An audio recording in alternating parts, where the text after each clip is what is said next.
Hello everyone. In today's video, we'll be talking about how to automate different tracks. So we'll be learning about automation, how to automate a plugin and things like that. So let's get started. What we'll first do is drop in a loop.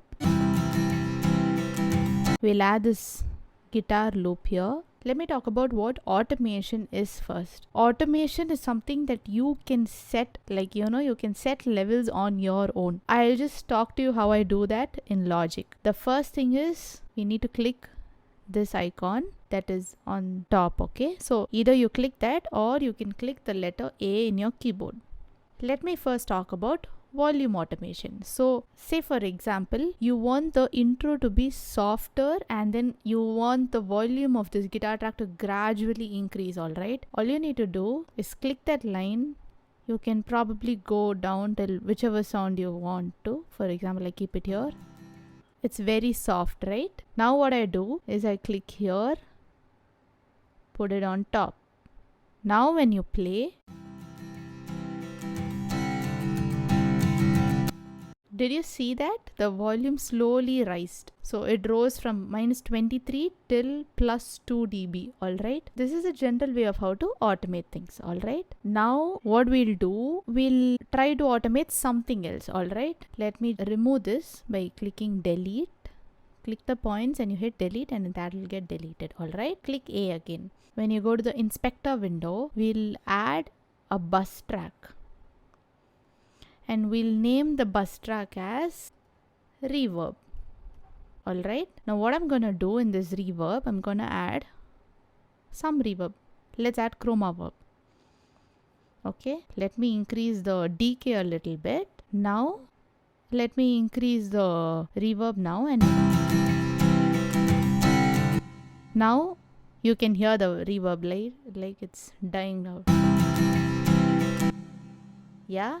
Now, say for example, you want to make the reverb very large towards the end, alright? How do you do that? If you want, you can increase here, but what will happen? The reverb for the entire track will increase. So how to make the reverb at the end alone increase? The answer is automation again. What you need to do is press A, automation again. Now when you do, the reverb will not get changed. The volume will get changed. See, because the volume is selected. In order to automate the reverb, what you need to do is click this drop down. Go down to main, and in main you can see send one to reverb. So we've named our bus track as reverb. So that is what is showing here, alright? So you just click that. Now reverb is selected. All you need to do is select the portion where you want the reverb to be high, probably towards the end, and then you can increase. Now when you play, you can hear the reverb, right? Before this, it's very less. You can use the same concept for anything. For example, you want to add delay. So you just put another bus track, rename it, add a delay. Let us switch off the reverb for now and increase the delay. Now when you play, you can hear in both your ears, right? If you're wearing a headphone.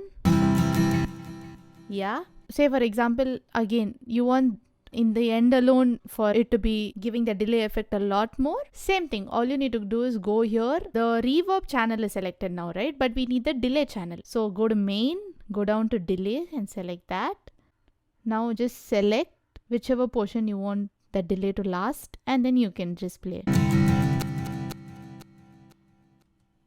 Okay, so this is how you automate.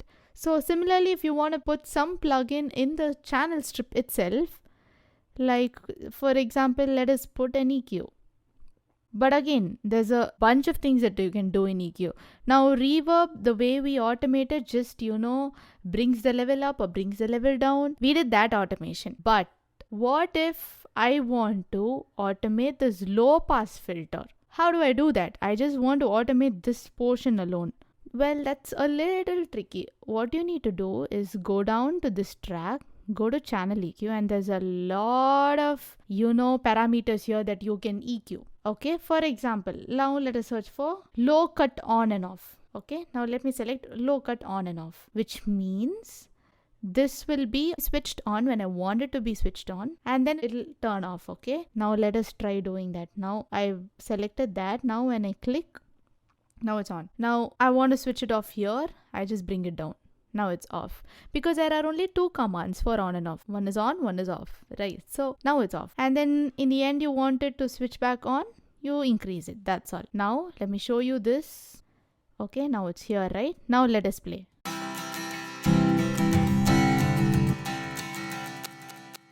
Did you see that? So up till here, whatever changes I've made, that will be turned on. In this portion, it will turn off and it will turn back on. Okay, watch it again.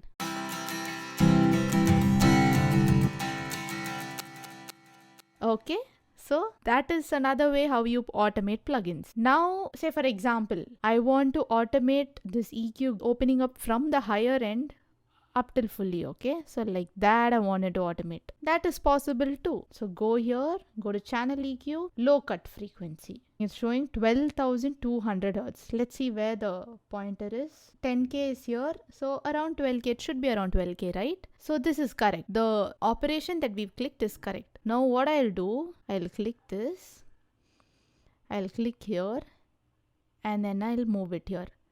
Let's see what we've done now. I'll open the plugin. Now let's check.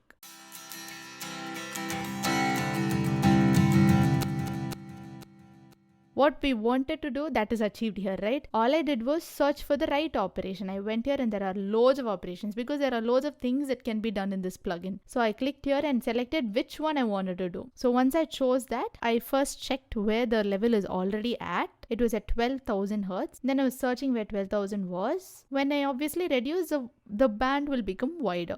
So that's what I did. This is how you automate. There's another way by which you can automate without using these lines. If these lines seem complicated to you, there's a simpler way to do it as well. What I do now is open that plugin and I'll first set the place where it has to start.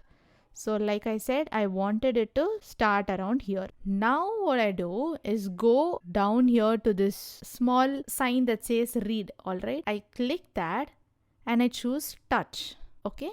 So basically what touch does is that the moment I switch that touch on, whatever changes I make, it's gonna remember what I'm gonna do. Then later when I change it back to read, it'll still remember the function. Okay, I'll just show you. This might seem complicated when I talk, but I'll just show you. So once I switch on touch, I want this fader to move from here till there. I'm gonna play and move this, all right?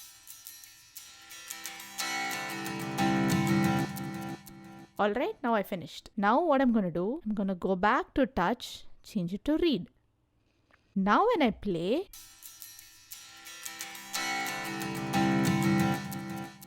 see, it moved. That's another way by which you can, automate. Once you do that, even when you press A, it'll show you what you have done. So you have made these changes to this plugin, right? In this way only. In case you want to change something the way, you don't have to, go back to touch and then record. All you need to do is again click A, and whichever point you wanted to change, you can just click and change, all right? That's as simple as that. This works for any plugin, any operation that you want to do. So this is how automation works. I hope this was helpful. So try it out in your tracks, and I hope you learned something about automation today. As usual, be sure to check out my other tutorials, beat, arrangements. Never stop making music, and I'll see you guys in the next video.